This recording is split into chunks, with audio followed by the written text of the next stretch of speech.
আজকে যেমন আমি বিএনপির একটা বিশাল change, I welcome him, publicly আমি ওয়েলকাম করতেছি, যে যুদ্ধ অপরাধীদের প্রশ্নে বিএনপির যে বর্তমান স্ট্যান্ড, এটা তো আমি বর্তমান নেতৃত্বকে আমি মনে করি যে এটা একটা স্টেপ ফরওয়ার্ড।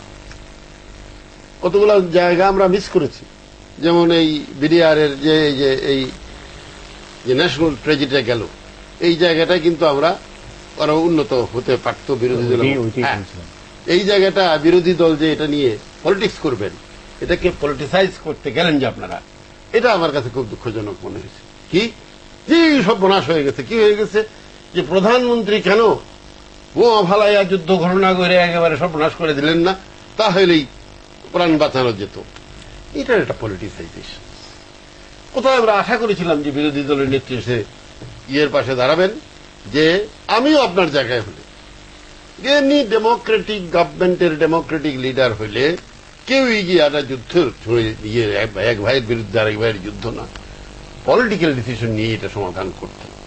এবং আজকেও এখনো আমরা এই ডেলিগেট জায়গাটা পার হয়ে আসে, এখনো তদন্তপূর্ণ রয়েছে, এবং এই জায়গাটা আমাদের ডেমোক্রেসির উত্তরণের জন্য অত্যন্ত কঠিন জায়গা।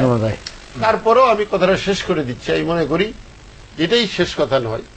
আমরা যখন এত দূর আসতে পেরেছি, আমাদের অভিজ্ঞতা থেকেই ওই যে পুরানা কসকসানি, বুঝছেন, সেই গুণা ছাড়া আসবেন। লাস্ট কথা বলে দেই, যার অপেক্ষায় ভূয়া বলল যে আওয়ামী লীগও তো ৭২-এর সংবিধান ধরে রাখতে পারল না, বঙ্গবন্ধু জান দিল, সারা পরিবার প্রাণ দিল, নেতারা প্রাণ দিল, রক্ষা করতে পারলেন না, আপনি তামসা করেন। আর একবারও সময় আসবে, আমি আপনার জন্য বলতেছি, এনার জন্য বলতেছি, দেশবাসীর জন্য বলতেছি, days are not very far off. Nation will be united on the basis of independence, proclamation of independence, এবং যে কথাটি বলেছেন আমাদের মুক্তিযুদ্ধের যে চতুর্স্তম্ভের কারণেই আমরা এক হওয়ার আর একটি সুযোগ আসবো। আমি আশা করব বিএনপির নতুন নেতৃত্ব এই সুযোগ তারা হাতছাড়া করবেন না। আইনমন্ত্রী সর্বশেষ যে বক্তব্য উপস্থাপন করেছেন, এই কথাটাই ছিল যুদ্ধাপরাধীদের বিচারে আমাদের কথা, যে যুদ্ধাপরাধীর বিচার হবে, কিন্তু এই বিচার যাতে কোনোভাবে রাজনৈতিক প্রভাবান্বিত না হয়, এবং এই বিচারটা যাতে সুষ্ঠু এবং নিরপেক্ষ হয়। আর অতি দ্রুত এবং অনেক দূরে যেটা করা যাবে না, অতি দ্রুতও না, তার সময় মতো হবে।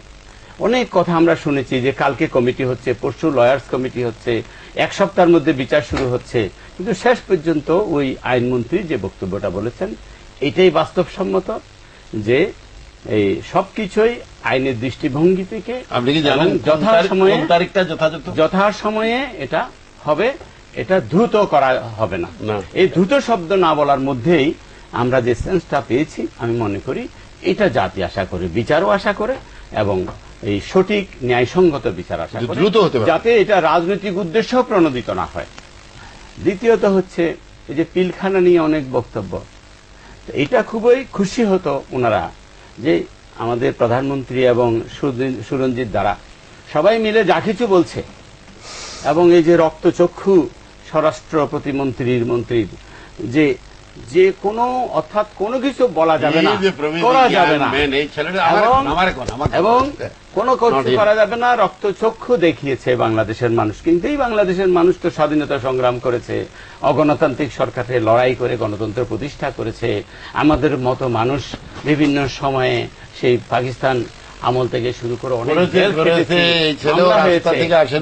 বুঝে নাই, কেউ রাস্তা থেকে আসে নাই, কেউ কারো ছেলে হিসেবে, কেউ কারো ছেলে হিসেবে তো আপনারা দেখতে চান না, চান নিজের কোমরের জোরে, নিজের মেধা এবং রাজনৈতিক প্রক্রিয়ায় গড়ে উঠে। কাজেই তাজউদ্দিন সাহেবের প্রতি আমার অশ্রদ্ধা নেই, তার ছেলের প্রতি অশ্রদ্ধা থাকবে না, কিন্তু তাজউদ্দিন সাহেবের ছেলে বলে এটা আরেকটা হুমকি দেওয়া এটা ঠিক না। সুরঞ্জিত দা বিষয়টাকে অনেক পরিধিটা বাড়িয়ে দিয়েছে, স্বাধীনতার ঘোষক এই প্রশ্ন নিয়ে এসছে। এটা তো তিনি বলেছেন যে on behalf of Sheikh Mujib, এই একজন মেজর জিয়া বাংলাদেশের স্বাধীনতা ঘোষণা করেছিলেন। মেজর তো আরো অনেক ছিল, ব্রিগেডিয়ার ছিল চিটাগংয়ে, যিনি আওয়ামী লীগের পার্লামেন্টের মেম্বার হয়েছিলেন ফ্রম সিলেট।